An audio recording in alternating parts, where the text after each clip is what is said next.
Welcome back, listeners to Learning from Friends. My name is Cade Curtis, your tour guide in this lovely adventure that we get to do bi-weekly together. And today, you guys are in for a treat. A lot of y'all are back in school. I know we're recording this before school is starting, but a lot of everybody is getting back in the groove of things. But I have the heartbeat, one of the many heartbeats that we have inside of our school. And this one is one of the key ones that a lot of people need to be able to learn a little bit more about is their school counselors. I have a school counselor here with us today that's a really good friend of mine who's going to sit back and discuss about their career, what they do for the school, what they do for your students, and just the overall importance of why we have school counselors. But before we can be able to do that, we've got to do my mom's quote of the day. So, Mom, that set the tone right into this episode. Take it away. Choosing how to respond to life is our greatest responsibility and our greatest freedom. Rhonda Jansing. Thank you, Mom, for those wonderful words of wisdoms. Great tone setter. Great way to be able to get this episode always going straight forward on the right path. So with that, Amy, welcome to the podcast. It's so glad to have you today. Hey, Kate. Thanks so much for having me. Now, with all the episodes that we kind of get started going on, how in the world do we know each other? Yeah. So your wife, Katie, is one of my best friends, and we go back pretty far. Thinking about it, getting prepared for this, I'm like, gosh, how long have Katie and I known each other? And really, we've been friends for almost 25 years. We became friends in middle school, and that's really where our core group of friends started, was in middle school. And Katie and I were in orchestra together. We took German class together. We really, became friends during that time. But what's funny about Katie and I that we didn't really realize until we had been friends for a long time is that we were actually in the same kindergarten class together. And so, you look back through your old yearbooks and it's like, wow, wait, Katie and I were in the same class. And sure enough, we were in Mrs. Nelson's kindergarten class together. And so, even though we really became good friends in middle school, we go way back all the way 30 years ago to when we were kindergartners. So, Katie and I are good friends. Then you and Katie got together. And since then, I mean, the rest is history. We've been friends ever since then and seen each other, on road trip stops and visiting and all that good stuff. So, yeah. Can't beat it. And I enjoy getting to New Year's with you guys whenever we have the opportunities back and forth. COVID kind of threw a wrench in that for a little while, but we're in everything. But dude, it's funny sometimes how relationships can blossom that you may know a person for years, never fully interact with him. Then all of a sudden, 5 years later, you're from kindergarten all the way now into middle school, and this relationship just goes boom and just blossoms. So you never can tell. That's the cool thing of life. You never know when things are gonna drop on you and appear. Yeah, for sure. Now, the audience, besides, I know who you are, and there's going to be, my wife knows who you are, and I'm sure there will be lots of guests that have listened to around them, like, oh, hey, I recognize that voice. Tell us a little bit about who Amy is. Yeah, so I currently live in Central Ohio with my amazing husband. We've been married for 8 years, and together we've got 2 wonderful children. They're 6 and 4 years old.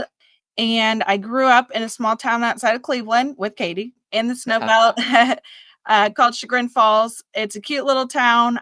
It's got the charm, it's the movie scene, with the waterfall and the romance and all that kind of stuff, going on there. But the high schoolers, we have this tradition called the pumpkin roll.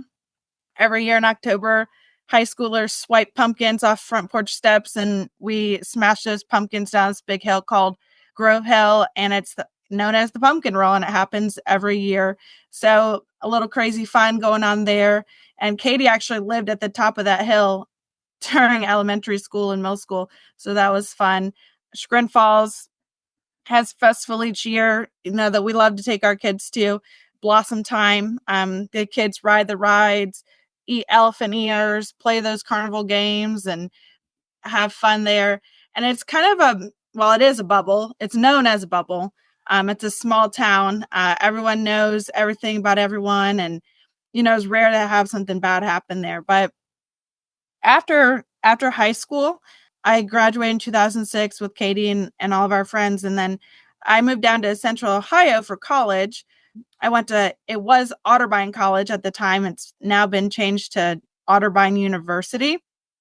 It's in Westerville, Ohio, just outside of Columbus, one of the biggest suburbs there. So I went to Otterbein. That's where my husband and I met. And then after Otterbein, I did a little short sprint in North Carolina to start my grad program, but then came back to Ohio. And I transferred back to Ohio to Heidelberg University, which is in a small town called Tiffin. There's a lot of cornfields in Tiffin, Ohio. If you've never been there, not much to see unless you really like corn or cows, because that's about all that's going on in Tiffin. And Heidelberg University, Tiffin, University of Tiffin, I think it is, or Tiffin University, not sure how that one goes. But anyways, yeah, went to Heidelberg for 3.5 years for my master's degree. And now I'm entering 10 years as a professional school counselor and getting ready to gear up for year 10. Hard to believe I'm into my double digits of the career field, but looking forward to just another great school year. And I think by the time this airs, we'll be, well in, but it's gonna be another great year. Wow, it's crazy to think that, double digits. I'm going on year number 13 now, and it's going, wow, how in the world does time fly by? How does time fly by getting Right. into these school years? And I have to make a quick comment, those about the pumpkin roll. Go online; it's all over the place. ESPN usually does something every year for it. Because of it usually makes the top 10 every couple of years. Get a look at the pumpkin roll. It's quite hilariously amazing, and I am very envious. And Katie told me the other day that she has actually never partaken in the pumpkin roll, and I go, "How in the world do you live right there and never make that happen?" Yeah. That's life, I guess. It is what it is. Yeah. Top ESPN top 10 most extreme sports. Chagrin Falls is in there for the for the pumpkin roll. So it's fun, it's funny, and it's a tradition that goes way, way, way back. Started, I think, as a senior prank and then just became a tradition, and it's just fun to watch that. Yeah, it is. The videos are amazing every year. You know what? I'll even put a link at the bottom somewhere on it for in the details. If you guys want to get a look on a clip, I'll find a good one and be able to post in there for you guys. But before we kind of continue going a little bit further with education, we're gonna get into a lot of different stuff here because if we know there's all kinds of different jargon and stuff. Is there any that we want to mention before we go into the episode, or do we kind of want to leave that off for right now?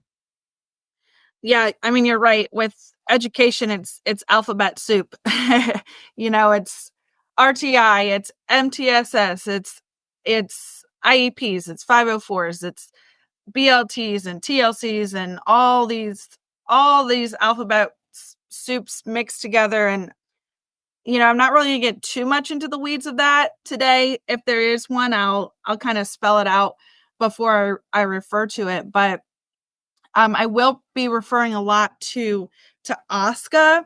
It's ASCA, and that stands for the American School Counselor Association. That's our national organization for school counselors. So if you hear me say ASCA, that's what that is. And again, I'll spell it out as we go too, but I'm not going to get too much in the weeds of all that educational lingo. Yeah, we can lose people pretty quickly with them with the ones that we have. I just didn't know if there's any specific ones that we had there. That's awesome. Thank you for giving that little background there, and I apologize for any listener that gets confused with all the letters and numbers we just threw out there. It's okay. We're gonna make this work. We're gonna get you through it. I promise. As educators, we're gonna do this. Now, with your work, there is a lot of misconceptions and stereotypes that come with it. Is there any that you would like to address to kind of start out the gate? Yeah, so a couple of the big things that have changed in the school counseling profession, both our title and our role within the school system has changed. In the past, our role was titled guidance counselor. And so, really, anybody that went to school before today may have known of their guidance counselor. But that has really changed with the advocacy of the American School Counselor Association. And our title is now school counselor. And that's the title we use today. So, if you call a school counselor a guidance counselor, they will cringe. And like my co-counselor and I, we will correct you because we are school counselors, not guidance counselors. And when people do use that outdated term of guidance counselor, the reason that we cringe is because there's a negative connotation to that title. People think we just sit behind a desk and advise students about careers. And when adults think back to, especially back to high school, they don't remember having a lot of interactions with their guidance counselor. And that is because they did not interact with them. Guidance counselors were often reactive rather than proactive. They only worked with certain groups of students. They worked in isolation. There might have only been one or two of them in a high school. They were very much academic and career focused, and that's what they did. And maybe, our generation, maybe we met with them once to help with, a college application, or once to say, hey, I want to take, geometry and not algebra, and that would have been it. But today, I mean, school counselors, we do everything, and we wear a lot of hats, and we'll talk more about those hats as we go on. But the profession has grown and developed into the school counselors that we are today. We are advocates for all students. We meet with every student every year, and the needs of students has changed over time. And with that, our profession has changed. And in my opinion, it's changed for the positive, and it's much better for kids because we are more accessible for students. We work with all students. We don't work with select groups.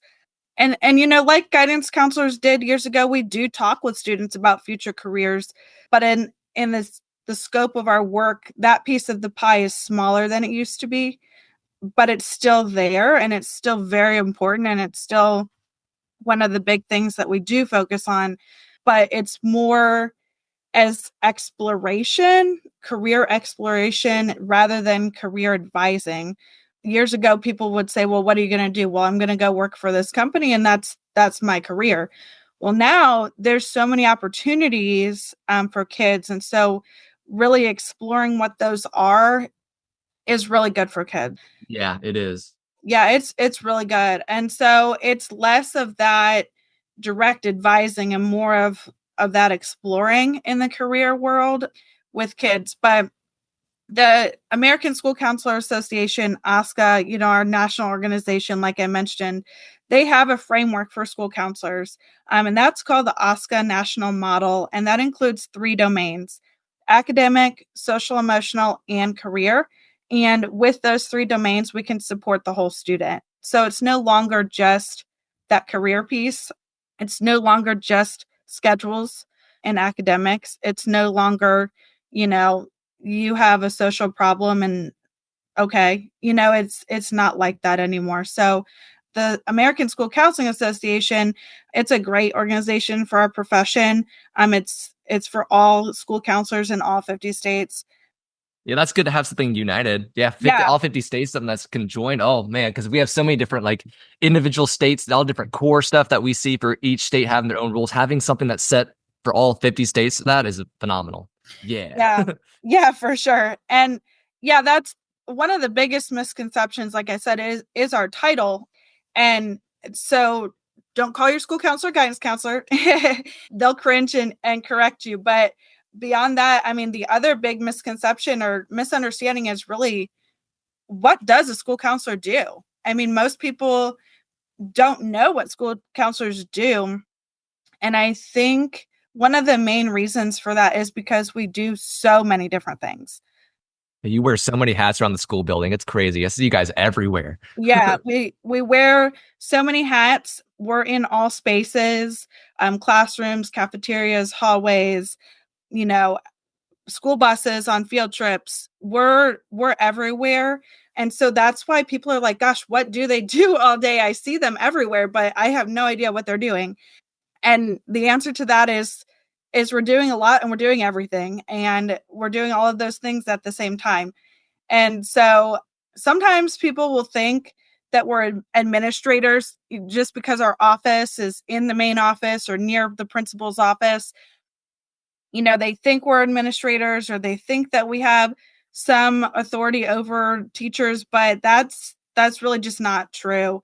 We're in Ohio, we are in a union. Our teachers are in a union, and school counselors are in the same union, and we're on the same contract as teachers and the same pay scale, and we're equal with teachers. So we don't we're nobody's boss, if you will. We don't have any authority over teachers. We might have some easier access to administrators because we work right next door to them, and we have, continuous conversations with admin, but we're not admin. We're not disciplinarians.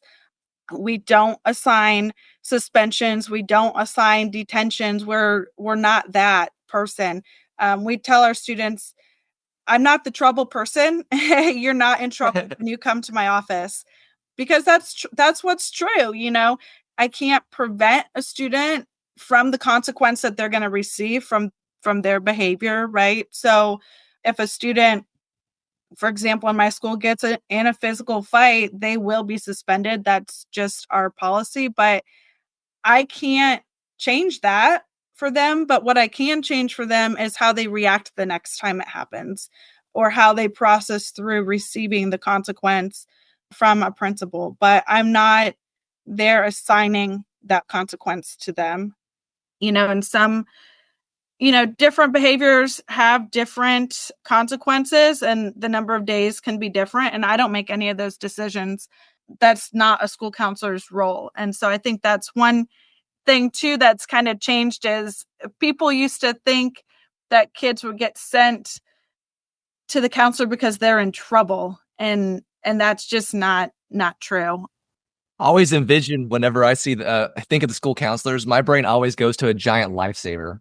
Like that's the way my brain always thinks of. It's not the nice or the nice little safety net or a nice little comfort thing, because of it is. I mean, from the teacher's perspective here, for those that don't know, I do teach. Those that haven't been here for 80 episodes with us, so that's okay. 80 plus episodes. I mention every so often I teach, and these guys are a backbone and a necessity to be able to have in our schools. And as she's telling you here, like she's everywhere. She's doing everything. She's helping everybody, helping teachers, helping students, helping admin, helping like we're everywhere. Like she wears all these hats. This is a true statement. All this stuff is real. Like, and what they do, I mean, I couldn't even imagine it. And it's just such a beautiful thing that you do. And how in the world do you wind up? What inspired you to go to this career? Because I know for me, if I were to give you mine, is I grew up seeing my mother work, and I grew up around in the school atmosphere, and it kind of felt comfortable. It felt something for me that was kind of inspiring. And then I slowly fell into the trap, as my mom would say, sometimes the genetic defect. It's in my genes, in some way, form, or fashion. But how for you did you pursue and fall into this field of school counselor? Yeah, so growing up, I did always want to be a teacher, but I didn't really know. As a kid, I liked to play school with my friends, and I enjoyed school and I enjoyed learning. But my senior year of high school, I took a AP psychology class, and I was just, fascinated with that class, learning about the brain and about humans and behavior and all that kind of stuff. So that's when I was like, okay, well, I guess I'll major in psychology in college. And that was, really like a last minute decision, because you have to pick a major, right? And you had to put something down Some on point, paper. true. And so I'm like, okay, well, I like this class. I'll just major in that. So yeah, I went in as a psychology major and I loved it. The professors, the content, all that was fascinating. But what no one mentioned along the way is you can't really get a job in psychology with a bachelor's degree in psychology. Oh yeah, You yeah. can't practice in any clinical type of setting, with just a psychology degree. So I appreciate the education I got, and it really, helped kind of solidify that I do like humans and working with humans. But, senior year of college, I started looking at, jobs for psychology majors, and there's there wasn't much. It was like, wow, okay, well, I thought I wanted to just be a psychologist and sit in an office and see clients all day. And then, so I kind of branched off of that. And then I was like, well, okay, well, how do I do that? Because I can't do that with a bachelor's degree. So how do I do that? Yeah. So that's when I found out that like being a counselor, you need to have a master's degree. So I was like, okay, well, I like learning, I like being in school. So I guess I better start applying to grad school to get a master's degree in counseling. So I found a program, and it was either for a licensed professional counselor or a licensed professional school counselor. And at the time, I thought, what the heck? There was an option for a dual route where you can get both licenses. And I was like, Oh, okay, well, I guess I'll just get both because what the heck? It's really just like one extra year. So I'll just go, both feet in and I'll just get both. So for a long time and early on in my grad school program, I thought I wanted to be the licensed professional counselor where you're in an office working with clients. And then I started getting into the school counseling world. And I found out, through classes and things like that, that school counselors really work from a preventative angle rather than a reactive angle. You go in and okay. you see a therapist because something's going on, you have anxiety, you're feeling down, you're feeling depressed, you're feeling, upset, you've had a loss, you need to work through that. You had some trauma, you need to work through that. All of those are reactive things, but in a school, as a school counselor, you can be proactive and you can teach the skills before the kids need the skills. And Yes. so you're teaching stress management and you're teaching deep breathing or square breathing, or you're teaching organization skills. You're teaching those skills. And then when that test comes, that student has a toolbox with deep breathing strategies that they can pull out before the test and then take the test in a better state of mind. So, school counseling is really preventative, it's proactive, and it's giving kids the skills they need before they need the skills, if that makes sense. It makes total sense. Yeah, because that's one thing for sure. Of being myself, I've seen counselors over the years to be able to help out with some of the anxiety and stuff that I deal with. And having that stuff, I wish I would have used to my advantage of having whenever I was in school, my school counselors, but I didn't even think about that. But then as I've gotten older and I've seen what the school counselors do with my students and students of theirs, I'm like, man, I could have saved myself some time because you guys, you're learning all these skills and you're giving all this stuff that's out there for them at an early age, and having that is phenomenal. And I can't even say thank you enough for the stuff that you've done for in the school that you're at. I'm sure there's tons of cases that you've just can spring left and right and memories that just come up of that Mhm. you've seen successes as a result of just coming and talking with you and working through the psychological thought process. Education in general, I think, and school counseling, especially, you don't always see your impact today. And True. True. sometimes that can be hard. It's like, gosh, I've been meeting with this student, or I've been, talking with this family, every single week, and we're not making progress. But then a situation comes up and a light bulb turns on for that student and they get through that situation without you right there with them. And it's like, wow, Yeah. okay, yes. We can do All of this. those weeks, all of that time, those meetings with mom or dad or grandma or grandpa, all of those things for that moment, now that student had that success. And so that's where an impact has been made. And I know we'll get into some more, deeper mental health stuff later on, but a lot of times we don't know what we've prevented True. in terms of mental health crises or a suicide or a death or things like that. We don't always know what we've prevented. Sometimes, I'm in year 10. I have students coming back now and saying, Mrs. Weinrich, you really helped me through that situation. Or I'm so glad you called my mom and told her that I was feeling that way. And we don't always get that right now.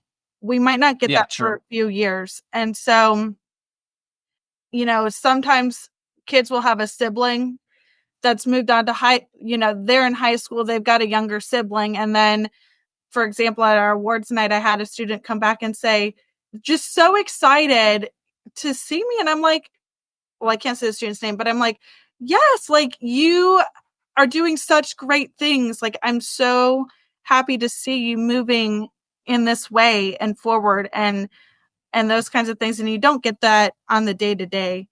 True. Yeah. But yeah, so kind of going back a little bit to where my journey started, I did my master's program and I am actually duly licensed. I do have a license. I am a licensed professional counselor as well as a licensed professional school counselor. I don't practice under my LPC, but I do maintain that license because I mean, who knows what could happen, but I mean, I I work for always keep it fresh. I have like 4 different licenses for different stuff. Always keep them fresh once you earn Yeah, it. exactly. So like I worked really hard for that too. So Yes. I had a lot of internship hours and that and things like that too. But so I'm never going to let that license lapse. And really, I think that education has helped me too in my role as a school counselor because there is so much mental health now, and it's easier for me to have that background knowledge to help identify that. But during my practicum and internship for school counseling, our license is K through 12. So kindergarten through 12th grade, a school counselor in Ohio is licensed. And so we can work any age level. And during my practicum and internship, I was mostly in an elementary school. And we have to have internship hours in elementary schools, middle school, and high school. You have to have all 3 age groups as part of your program to be exposed to those things. And so, like I said, the bulk of my time was in an elementary, even though I did a little bit of time in middle and high school. But my supervisor during internship, she still is an amazing school counselor. She's an amazing mentor and all around just like an amazing person. And she really helped shape me to be the school counselor I started out as and who I am today as a school counselor. And she and I are still good friends. And I'll sometimes I'll text her like, "Hey, like you will not believe what just happened today," or like I'll be like, "Hey, like what would you do in this situation?" And just like Oh yeah. having another person who isn't in your building, isn't in your district to call or to collaborate with or bounce ideas off of, I think is super important. And in my school, my co-counselor she and I are a close knit team, and we work really well together, and we're a powerhouse. But she's in it with me, and she and I talk through situations all of the time. And but every once in a while, having somebody that's not in that building with you to bounce something off of is Yeah. so helpful. And even somebody who she works in an elementary, my mentor, and so having somebody at a different age group, that can help too, because it's like, well, if we see a lot of that in elementary, and then by the time they get to middle, now it's like, okay, now that's where that kind of a student would be. So just having somebody to bounce that off of is really important. But when I graduated from my program, I was like, okay, I got to get a job, right? And so I was applying for everything, anything in Oh yeah. central Anything and everything. anything in central Ohio that popped up, I was applying for it. And so I was interviewing, and you don't always get the first job you interview for, and that's normal, True. and that's, I think, kind of necessary because you got to have, some practice interviews Amen.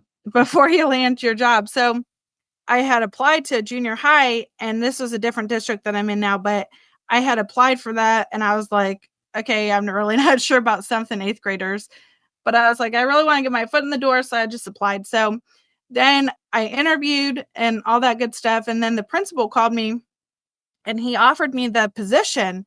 And when he called me, it was actually my birthday because it was over the summer. Aw. It was my birthday, and I told him that. I'm like, oh my gosh, today's my birthday. This is the greatest birthday gift ever. Thank you so much, for this gift and for the call today. And he was like, no, you gave yourself this gift. And I was like, Oh man. Powerful wow. words. I was like, wow. Like, you know what? You're right, dude. Like, I have worked really hard for this. And so that's kind of always stuck with me. And so I was like, all right, I'm doing this junior high thing. So I thought Hey, I know that feeling. That's where I landed too. I was like, okay, well, his principal's, he seems like a nice guy, and I work with him, and he was. But I was like, okay, I just got to get through like a year or two of junior high, and then I'll get to an elementary school or maybe a high school. Because I was like, middle school, like, ooh, I don't know about that. It's a so lot. Middle school can be a lot, so it could be but a we love it. lot. And then I got my office keys. I'm like, okay, it's a nice office. So I I got it set up and I started, and I was like, wow, like middle school's my jam. I was like, I love middle school. I'm like, what was I thinking? And I love that junior high but the middle school I'm at now, I love even more than than the first school I started at. And I mean, where I'm at now, the admin, the staff, the teachers, my co-counselor, the kids, I mean, this is my jam. I love middle school, and it's like this sweet spot. It's I it's agree. so I weird. agree. It's such a weird time. Middle Yeah, school because is they're like so weird. transitioning and they're kind of getting those good conversations with you, and they get some of the humor that you can get as an adult, but they're not super sassy yet in some ways. I don't know. I'm with you. Again, I It's teach so seventh grade. weird. It's so Yeah. weird. And they're like 12, 13, 14 years old, and they aren't like too cool yet, to come see me. They want to come see me, but you can have a Yep. more mature conversation. Like you said, sometimes in elementary school, what's upsetting for an elementary school kid is very real for that kid, right? They lost Yeah. their pencil, they can't find their pencil, and for them that's like a crisis. And you school counselors in the elementary, they're phenomenal. They do amazing work, and they get that kid their pencil, right? But then you get to middle school, and it's it's so different, and kids lose a lot It of does. pencils in middle school. Okay, kids, I feel like they eat them. I feel like they just go in their mouth and just swallow them, and then they come back, and then I'm picking them up in the hallways all the time. Pencils are I just know, it's always so gone. weird. And middle schoolers really struggle to keep a pencil. It's true. But for them, it's not a crisis. They're like, okay, I'll just bum a pencil off my friend, or like, I know this next teacher has a cup of pencils, so I'll just get a pencil. But in elementary, that's a crisis. But middle school, the conversation changes, and people will say, like, what do you do for work? And I'm like, yeah, I'm a middle school counselor. And they're like, oh my gosh, I'm so sorry for you. And I'm like, Yep. no, Yep. like, Yep. I love it. It's like the most amazing thing. And they'll be like, oh, it takes a special person to work in a middle school. And I'm like, yeah, but it's awesome. Like, being in a middle school is like, Agreed. it's awesome. And so people are like, wow, I would never want to go back to middle school. And you know what? I don't want to go back to my middle school other than meeting Katie and having our core group of friends, right? But There you go. middle school is like, you're starting puberty, you're Yep. hormonal, you're awkward. Maybe, you have braces, or you just got glasses, or it's so weird. And friendship, like in elementary school, you're like friends, Everybody's my friend in everybody's elementary friends. school. Yeah. And then in middle school, it's like, okay, well, in the cafeteria, you can sit anywhere you want to at any table you want to. You don't have to sit with your class. And sixth graders come in and they're like, oh my God, What do how do we I sit do? in a Yeah. cafeteria? Like, where do I go? Yep. They like don't know. And Yeah. it's like, honey, you can sit wherever you want to sit.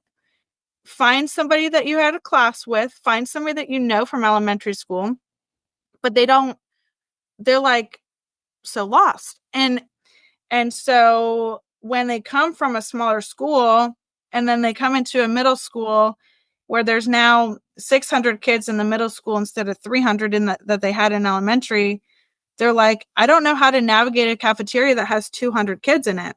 Yeah, because that's a different world. Totally is. It's totally a different world. And so helping kids, on those first few days, like, just learn how to find a seat in the cafeteria. Then it's time to buy your lunch, and you go in, and it's not like an elementary where you have one meal option and you move on through the line. Like, you could get pizza today, or you could get a sub today, or you could get an entree today, or you could visit the salad bar today. And they're like, whoa, how do I pick what to Choices? eat? They're like, Yeah. Yeah. they go in and it's like a museum, right? They're like, I don't know what to pick. And so those first days to get all of the sixth graders through a lunch line is just, that's a job in and of itself. And then, they get to seventh and eighth grade and they can navigate the lunch line, but then the drama starts in the cafeteria, Oh right? It's my word. like, Woo. okay, Yeah. well, I only have 8 people at this table, but you're number 9, so you can't sit here. And you're like, well, I've been sitting here all year and now it's week 5, but nope, so and so got invited in. And so now you're out. And it's like, wow, how do I navigate that? It's such a struggle for them. And it's so real for them. And it's interesting the way that friendships go in middle school, because when they enter in sixth grade, you're kind of friends with the ones that you were in elementary. But then in middle school, sixth grade, you're kind of still in that group, but maybe meeting new people. Then when you get to seventh grade is a year with a lot of friendship issues and drama. I keep saying drama, but it's not really drama. It's really real conflict. But in seventh grade, those core groups are forming. And then by eighth grade, students have their group. And in Yeah. seventh grade in the lunchroom, there's a lot of table shifting, there's a lot of moving around until they kind of really get their group. And by halfway through seventh grade, I mean, those, we don't have assigned seats in the cafeteria, but those seats are assigned. It's Oh yeah. it's the invisible seating chart that the kids Understood. created Yeah. for themselves, right? And then the eighth graders, I mean, they've got their core group already and they're ready to go. And they move into high school with that. But middle school is just such a unique place, and students in middle school are still very fragile, but they Oh my also, gosh, yes. you know, are phenomenal. And Oh my gosh, they can show you the world. This is how much yes, they can pick up on so quickly. and to Like, watch them grow and blossom, we have a sixth grader come in and they won't talk to anybody. And then by the time they're an eighth grader, they're one of our web leaders and they're giving tours to new students. And it's just to see the growth from when they walk in at 12 years old and then they leave us at 14 years old. It's like, wow, that student really, really blossomed during middle school. And it's like, you just want that for every kid. You you just do. want every kid to be able to experience that. And not every kid does, and middle school is hard and it's tough, and there's a lot of tears in middle Oh school. yeah. And there's a lot of tears, and it's not just girls, it's boys, and that's Oh yeah. too. Oh And the yeah. boys, they need to know it's okay for you to struggle, and it's okay for you to have tears, and it's okay for that other kid to hurt your feelings and cry about that. Like, that's okay to feel that. And there's so much stigma around why, you know, Yes. boys or, students who fit or feel like they can't. It's so important for them to know that they can, and Exactly. to know that they have a safe space to be able to feel that. And sometimes, a student will hold it together until they get to my office and then they just break down. And providing that safe space for kids, that's one of the most important things I do, is really just Oh yeah. providing a space for them to have their feelings. And then, sometimes a student can be in my office for 5 minutes and they just let it out, and they pull themselves back together and they go to class. And then they're good, for the rest of the day. And then I'll follow up tomorrow. But sometimes I have a student and they cannot pull themselves out of that. And so they might spend a longer period of time with me. And there have been times when, something happens and like that student really just cannot pull it together to stay at school. And so I have had to call parents and say, like, Yeah. Unfortunately, that does. Yeah. your kid just cannot pull it together today. Like, they need a break today. And most parents are super receptive to that. But it's just a special place. There's no other way to say that. Middle school is, nobody wants to go back there, but so much happens there It's that life changing. is It's such life a, yeah, changing. it's true. We have to make it through some of those different moments in order to realize and figure out who we are as individual and where we're kind of going. And being that is such a very important thing to have. And having a good counselor, man, whew, I could just give you a big hug right now. Yeah, yeah, it's a cool space. Now, with that, you deal with so much stuff on a daily basis, and there's a lot of challenges that you face. How do you go about addressing them? Yeah, one of the biggest issues that school counselors face, and this is across the country, are our ratios. Our school counselor to Oh student my gosh, ratio. yes. Ooh. And there are not enough of us in this country. And ASCA, the American School Counseling Association, they've done a lot of research about that. What is that number? What amount of students is an appropriate caseload for our school counselors? And through their research, and like I said, this is research based information. This is not just some number that somebody's come up with randomly, but Pull it through out of the the hat. Here we go. right, Yeah. exactly, through their research, they have recommended that ASCA has recommended that there's one school counselor for every 250 students. And that's the recommendation across all 50 states. That's not just Ohio or Georgia or California or New England. That's across all 50 states. It's 1 to 250. And Wow. every year ASCA does a report of ratios in every single state.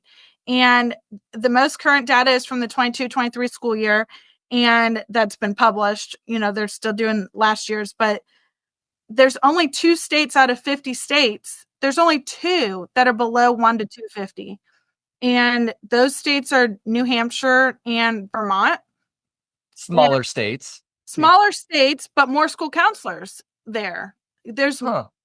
and so, or maybe there's not more school counselors, but there's less students. But however it gets there, there's 1 to 250 in New Hampshire and Vermont, and Hawaii and Colorado. Those are really close. They're just over 250. They're at like 256. We'll call them 250. But out of the other 46 states, they're all over the recommendation. And Oh, wow. in Ohio, yeah, there's 46 states over 1 to 250. In It's Ohio, crazy. we're at 1 to 378. What? 1 to 378. And then for you guys down in Georgia, your school counselors, they're at 1 school counselor for every 396 students. That's almost Oh 1 to my 400. word. Yeah. There are That's not insane. enough school counselors. And when I can go in to the cafeteria where they're serving breakfast in the morning, and not all kids get breakfast in the morning, but what the kids that do, and I could say, "Hey, good morning, Antonia. Good morning, Ava. Good morning, Ashley. Good morning, Kyle." Those kids are like, "Wow, she knows who I am. And she said good morning to me." And it's like, yes, Yeah. I know your It's name. life changing. And It's for life them to changing. have an adult at school that knows their name and can call them by name, that's so important. But when you Yep. It get changes the world. to ratios of 1 to 600, to know 600 kids' names, that's a lot of names and that's a lot of Yeah. faces. And it's really a disservice to those kids, because every single student in this country deserves a school counselor. And Yes, they do. best way for students to have access to a school counselor is for them to have a low ratio, and for them to be able to meet with their kids, and for them to get to know them and know their names. That's how school counselors are effective. It's I really agree. hard. It's really hard for a high school counselor with 500 kids to get to know her kids, or his kids. You can't even see one every single day to be able to make that work because you have so many. Like you couldn't even spend one day with each one because you're having this. Gosh, because we Yeah. only have 190 days or 180 days at school with the kids, and you're looking at, gosh, 360 if you see 2 kids a day. Oh man, I can't even imagine that. And I complain about having a ratio of 1 to 31 in a classroom. I can imagine of the like 300 like 350 500 kids trying to see that. Oof. Yeah, and Kate, 31 kids in the classroom. That's a lot of kids in the classroom. Yes, it is. It's And too much. Too teachers much. are superheroes. And I thought I wanted to be a teacher, but I could never be a teacher because you do so much too. And I so appreciate our teachers. But having 31 in a class, that's too many kids too. And It is. we know that class size is a big deal, and not only just for the school counselor ratio, but the teacher ratio. You get a kindergarten class of 28 kids. That's a really hard class. That's a And lot. you get a middle school class of 31 kids that have hormones, and you don't know literally who's physically walking into your room, but you don't know who's walking into your room, right? Because It's today true. today they're fun and laugh, and tomorrow they hate you, and you're like, oh my gosh, what did I do? And you're What like, just happened? they're like, you didn't do anything, but today I hate you, and you're like, what? And Yeah. it's middle school is that space because they are They're going trying to through find out who they so are. much They really are. physically. Yeah, and they don't know who they are. They're working on figuring out who they are. And and that's one reason I love middle school, is because every day is a new day, It and is. It is. no 2 days are the same. and and you don't know who you're getting through when you walk in the door in the morning. And yeah, so that ratio is really, I think, if I don't like to speak for all school counselors, but I think overarchingly, school counselors have too many kids on their caseload, and that's an advocacy piece that school counselors are fighting for and advocating for. And we have, legislative advocacy teams in Ohio of school counselors, and I know other states do too. And advocating for lower school counselor to student ratios is a big part of that. So Yeah. And that's one of the thankfully that y'all have those. That's awesome. more challenges that school counselors face. I can go back to that a little bit. Is in our when we sign our contract, there's always other duties as assigned. Oh, love that phrase. Other duties as assigned. Oh, Other duties as assigned. And it's funny because that can mean anything. And so because of that, really, ASCA, the American School Counseling Association, they've created a document, and it shows appropriate duties for school counselors and inappropriate duties for school yes, counselors. that's good. See how they will stretch that line. Oh, they It's published, and just because ASCA has that doesn't mean that districts have to follow it. It's of course a recommendation. It's not legislation or anything like that, but it's a good resource for us to say, like, it's really not, it's not appropriate for us to be keeping clerical records. Like, that's not an appropriate duty for school counselors. yeah. um Protecting student records and information and maintaining confidentiality, that's our role. But Oh, yeah. we have administrative assistants that enroll our new students, and that's their job and that's their role. So making sure that that's a clear duty. Or one thing that falls into other duties as assigned, and I have a hard time finding counselors that don't have this duty, is managing 504 plans for students. And 504 plans are beneficial for kids. And a 504 Yes. plan, Oh my gosh, yes. for people that don't know what a 504 plan is, that's some of that educational lingo. Oh yeah, here we go. A 504 plan is a plan for a student who has a disability or a suspected disability, and that disability is substantially limiting one or more areas of their life. And that could be something like ADHD, where it's impacting their ability to learn. That can be something like anxiety, where that's impacting their ability to come to school. That can be, you know, OCD, where a student needs extra time to be able to get ready for a test, or it can be anything. Okay. Oh yeah. And It's a wide open umbrella. it is a wide open umbrella. It does have to meet those two criteria of a disability or suspected Yep. disability and substantially limiting in one or more life areas.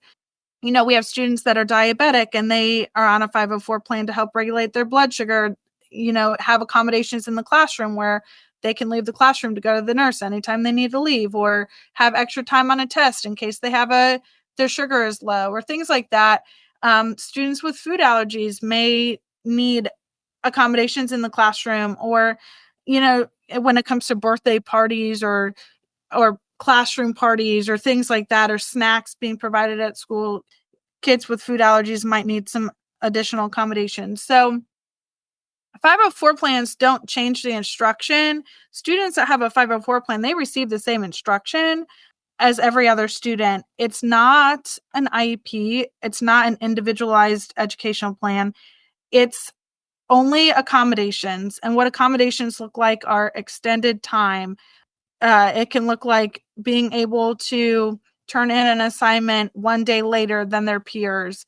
It can look like being able to take breaks, or having to take a break ticket to see the school counselor, or it could be pretty much anything that could help support a student, having guided notes rather than them having to copy the notes.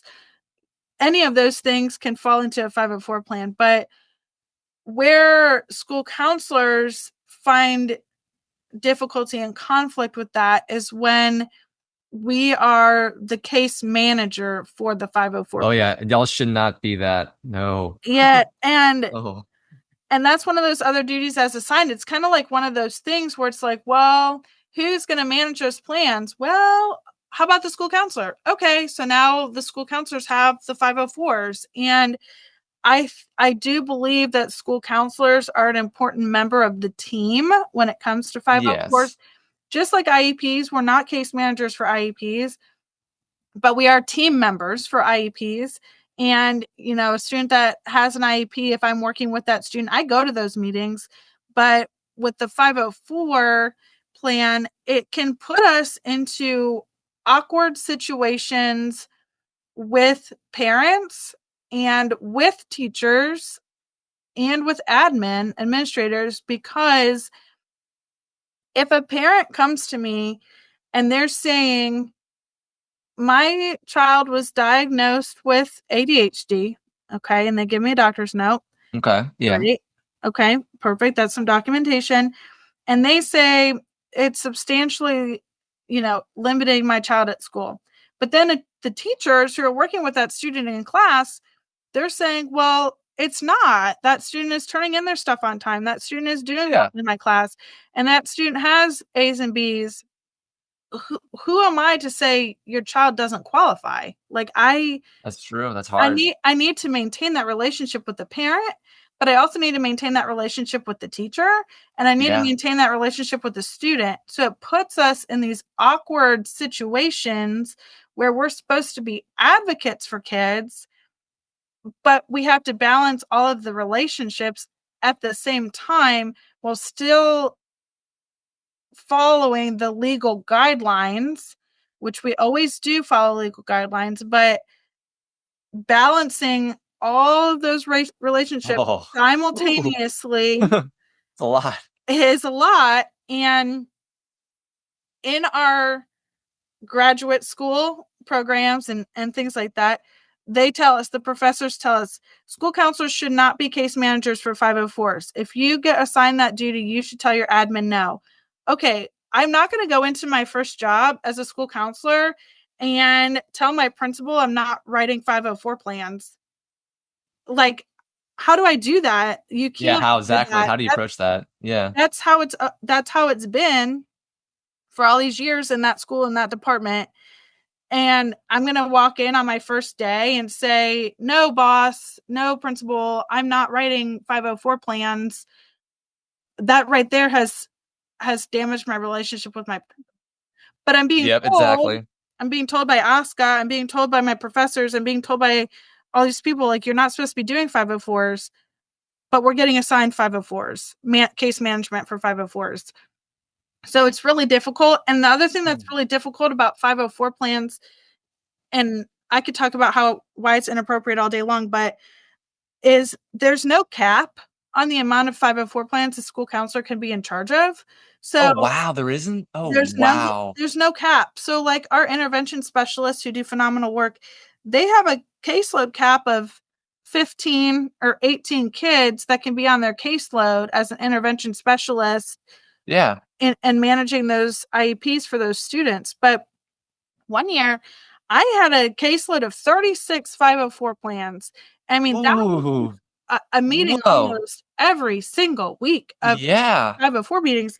And it's like, this is so hard to manage. And so, and it, not only do you have to lead the meeting, but school counselors are often in charge of keeping track of the dates for both the evaluation, the plan, setting up the meeting with the parents, doing the paperwork, making sure you get all of the signatures, running the meeting. It's a whole process. It's not just like, okay, we're going to have a meeting, then we're done. There's like a lot of steps to that process.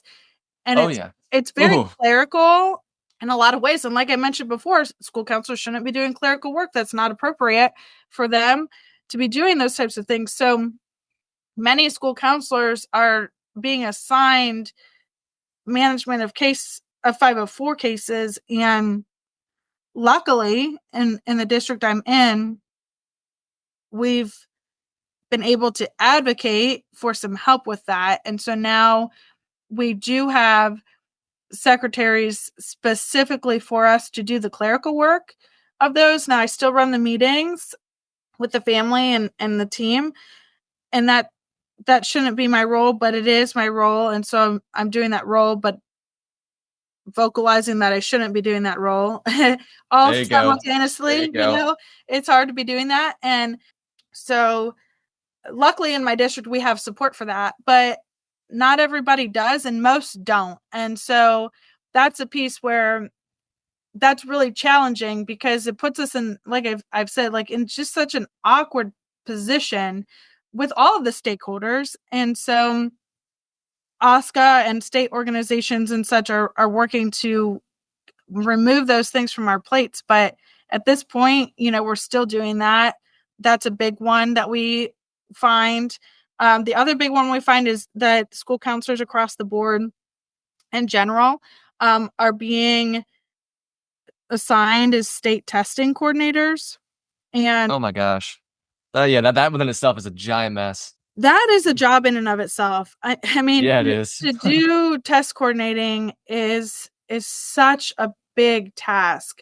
And it's everything from creating the testing rosters, going through students' accommodations, making sure that students are in the small group they're supposed to be in, making sure that you put in the students that might need an interpreter, making sure that students get the accommodations that they need. Some kids need to have a paper test. They can't do the online test because of a disability that they have. They can't be on a screen. They need large print because they have a vision impairment. Like school counselors are tasked with making sure all of those boxes are checked. And in my school, we work very closely with our admin, and we're a team when it comes to that. So not every single step of that is on the school counselors, but we're part of all of the meetings for that. Yeah. And making sure that teachers have a roster of kids that is going to not be disruptive. And sometimes we have, a student that has a history of being disruptive during testing. And it's like, well, where's the best relationship with a teacher to Ah, put yeah. that Yeah. student, right? And then, making sure that teachers, we have traveling teachers, right? So some teachers are in more than one school building. So are they going to be at our building for the test, or are they going to be at their other school for a test? We have to help keep track of all of those things and push all of that out. And then the day the testing comes, we need to make sure that all the teachers have Chromebooks and headphones and a mouse for every kid and a mint for every kid and pencils for every kid and scrap paper and the testing tickets, and all of those things kind of fall under the school counselor's Other duties as other assigned. duties as assigned. And so when it comes to state testing season, I'll call it that because it is It is. a season. It is a season. It is. It's a season. And it's hard to see kids during that time. It's hard unless a student is having a crisis. It's hard to see kids during that time. And it's disheartening because, like you said, a lot of times that's the time the kids need to see you the most because Yeah. they're stressed, they're anxious, they want to practice their skills before they go in the test. Been building all year They to learn how to be able to deal with some of this. Yeah. yeah, and that's when they really need the support. And it's like, I can't, I got to go put this testing box together. And they're like, what? But we've done pretty well delegating some of that in our building to some additional support people that we have. So we have done that, but some school counselors, they don't have any extra support. It's them 100%. And it's really a disservice to students when we get assigned some of these other duties as assigned, because it takes away the time that we should be spending with kids. Even that one-on-one, exactly.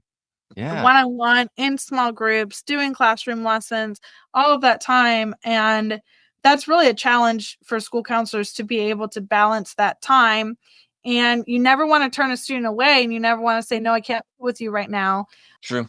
And a lot of times during that time, we have to ask a student, like, is this an emergency? And we have to define what an emergency is for them. And if they say no, it's like, okay, honey, I need you to go back to class right now, but I'll come get you later. And to tell a kid that you have to come get them later, that can be hard. Yep. So I Because can you turn them want off to show entirely. Yep. yeah, you don't want to blow off a kid, right? You're here for the students. And so it's this hard balance and juggling act of like, we've clearly defined crises and emergencies, and we share that with kids and things. But when it's not that, but they're going in the cafeteria and there's conflict with that friend that they normally sit with, and they want to talk to you about it before lunch, but you can't talk to them before lunch because you have a 504 meeting, or you have a meeting about testing, or you got to work on some testing rosters, or you got to do all these other things. It's like, I'm sorry, honey, you got to struggle through lunch today. And no school counselor wants to tell a student that they Never. don't have time to Yeah. see them right now. And Oh. so that can be really challenging. And sometimes the other duty as assigned, we can put that off for 30 minutes while we meet with the kid, or 15 minutes while we meet with the kid. But sometimes we've got a meeting scheduled and we have to be at that meeting because a parent you is got to be get there. on and a teacher's going to get on, and the teacher's playing it. We got to get on that meeting.